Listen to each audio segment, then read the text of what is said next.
ভাবো একদিন সকালে ঘুম থেকে উঠে দেখলে তোমার ফেসবুক, ইউটিউব, ব্যাংক সব অ্যাকাউন্ট হ্যাক। কেমন লাগবে তোমার তখন? হ্যাকিং কি সত্যি সিনেমার মতো এক ক্লিকে হয়ে যায়, নাকি এর পিছনে আছে ভিন্ন এক বাস্তবতা? আজ আমরা জানবো হ্যাকিং আসলে কি এবং কিভাবে তুমি নিজেকে নিরাপদ রাখবে।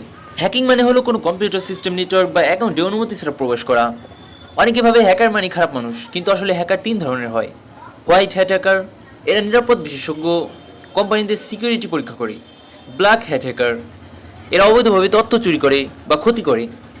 গ্রে হ্যাট হ্যাকার, যারা মাঝামাঝি, কখনো ভালো অথবা কখনো নিয়ম ভাঙে। অনেক বড় বড় কোম্পানি যেমন গুগল এবং ইউটিউব নিজেদের সিকিউরিটি টেস্ট করার জন্য হোয়াইট হ্যাকার নিয়োগ করে।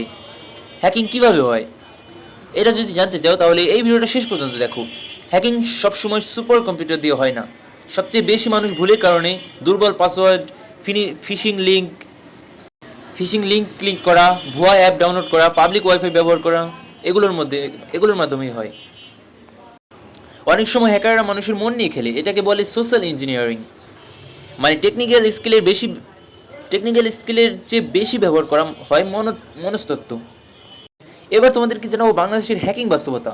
এটা জানার আগে অবশ্যই চ্যানেলটি সাবস্ক্রাইব করে দাও, আর ভিডিওতে ভালো লাগলে অবশ্যই লাইক করে দাও।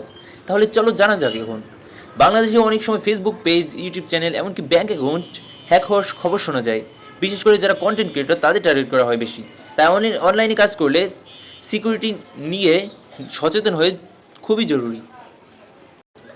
আচ্ছা, তোমাকে এখন বলি যে এটা থেকে কীভাবে তোমরা নিরাপদ থাকবে। শক্তিশালী পাসওয়ার্ড ব্যবহার করো, 2 ফ্যাক্টর অ্যাথেনশিয়াল চালু রাখো, অচেনা লিঙ্কে ক্লিক করো না, অফিসিয়াল অ্যাপ ছাড়া কিছু ডাউনলোড করো না, নিয়মিত পাসওয়ার্ড পরিবর্তন করো।